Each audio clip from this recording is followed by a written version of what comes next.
چیز ختم ہو چکی ہے. پہلے ہم کہتے تھے کہ بگڑ گئی ہے، کم ہو گئی ہے، لگتا ہے اب ختم ہو گئی ہے. اب ناچنا گانا، لڑکیوں کا لباس نہ پہننا اب عیب نہیں رہا. جی. تو اس معاشرے میں بتائیے میں کیا بات کروں.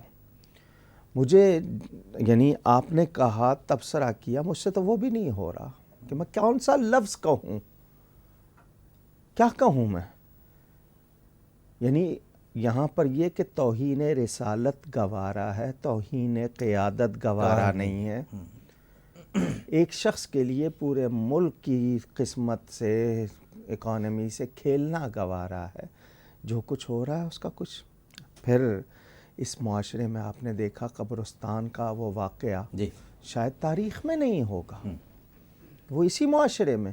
تو یہی کہوں گا کہ یہ ہمارے شامت اعمال، اور پھر بھی ہم بے حس.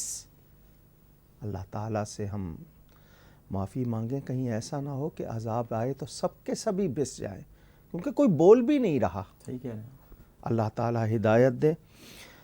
عرفہ کریم چھوٹی سی ایک بچی جس نے قدرت کی دی ہوئی صلاحیت سے ایک شعبے میں نام کمایا، مگر اس کے بارے میں سنا وہ نعتیں بہت پڑھا کرتی جی. نعتیں مجھے ان کے والد نے بتایا، میری نعتیں بھی بہت پڑھتی، میں نے پڑھی ہیں، بہت شوق سے سنتی تھی. اس پر شاید اس معاشرے میں ہو سکتا ہے اس کی وہ جو محنت تھی اس کو ضائع کر دیا جاتا، شاید اللہ نے اس کو اٹھا لیا. لیکن ہمارے ہاں قرآن میں واضح ہے، حضور صلی اللہ علیہ وسلم کے پاس صحابہ آئے تھے، کھانے کے بعد باتوں میں مشغول ہو گئے، اللہ کو وہ بھی گوارا نہیں. یعنی خوشی کی وہ موقع ہے، جی. چہ جائے کہ تعزیت کے موقع پر جا کے دنیاوی باتیں کی جائیں، آدمی خاموش رہ لیتا ہے. آپ وہاں سے کہیں ہٹ کے بات کر لیتے. جی. تو یہ اخلاقیات اور آداب جو ہمارا ایک معیار تھے، شاید اب جاتے رہے. اور ذمہ داروں کا رویہ دوسروں کے لیے مثال بن جاتا ہے. الناس علی دین ملوکہم، لوگ اپنے بادشاہوں کے طریقے پر ہوتے ہیں، تو یہ دوسروں کے لیے ایک رواج بنایا جا رہا ہے. اللہ ہدایت دے. بات آئی ہے سوالوں کی. وہ درگاہ والی تو بات بتائیں، وہ مجھے اچھی نہیں لگی. وہ پہلا سوال جو آپ کا ہے درگاہ کے حوالے سے، لفظ درگاہ جب ہم کہہ رہے ہیں تو یعنی کوئی مقدس بارگاہ ہے. وہ اللہ والے ہیں. ڈاکٹر، بیرسٹر یا کوئی بھی شخص پیسے تو سب لیتے ہیں، ڈاکٹر دیکھنے کے، وکیل مشورہ دینے کے، سب پیسے لیتے ہیں. معاوضے کے بغیر کون ملتا ہے یہاں پہ؟ مزدور جس کو ہم کہتے ہیں وہ بھی نہیں میسر ہے.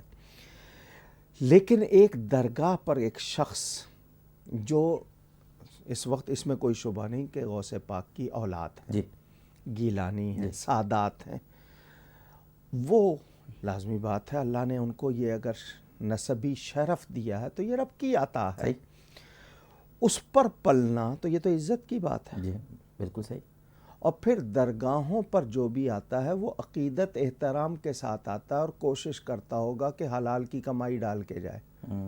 ڈاکٹر وکیل کو تو وہ حرام کا پیسہ بھی دے سکتا ہے. ہاں بالکل صحیح. صحیح فرما رہے ہیں، صحیح فرما رہے ہیں. جہاں بھی نیک کام ہوگا لوگوں کی کوشش ہوگی کہ وہ حلال کا پیسہ.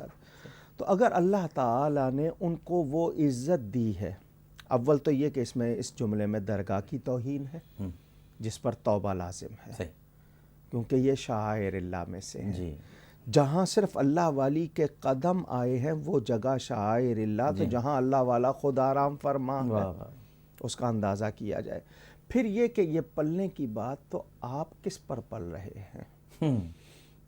یہ لوگوں کے ٹیکس پر ہی تو پلتے ہیں. اور ان لوگوں کو سوچنا چاہیے جو بھی حکمران ہیں یا دوسرے ہیں، اس طرح کی بات کر کے آپ کیا ثابت کرنا چاہ رہے ہیں؟ پل بھی رہے اور ہم پر پل بھی رہے. ہاں جی. وہ یعنی سید القوم خادمہم، قوم کا سردار تو خادم ہوتا ہے، یہاں تو مخدوم بنے ہوئے ہیں سب. خدمت لی جا رہی ہے، وزیر کے معنی بوجھ اٹھانے والا. یہ تو بوجھ ڈالنے والے ہیں. تو ان کو اس پر میرا خیال اس لیے نہیں کہ وہ کوئی ان کو سیاسی طور پر، یہ ایمانی مسئلہ ہے. انہوں نے مسلک کے اہل سنت کے ہر فرد کی بلکہ ہر مومن کی دل آزاری کی ہے. ان کو اس پہ توبہ کرنی چاہیے. ڈاکٹر صاحب کچھ عافیہ پر کہنا چاہیں تو اس کے بعد پھر آپ سے سوال شروع کرتا ہوں جو پوچھے گئے. دیکھیے، بسم اللہ الرحمن الرحیم. ڈاکٹر صاحب، اسلام ایک مکمل دین اور ضابطہ حیات ہے. اس میں غیرت ایمانی اس کی تکمیل کا سبب بھی ہے۔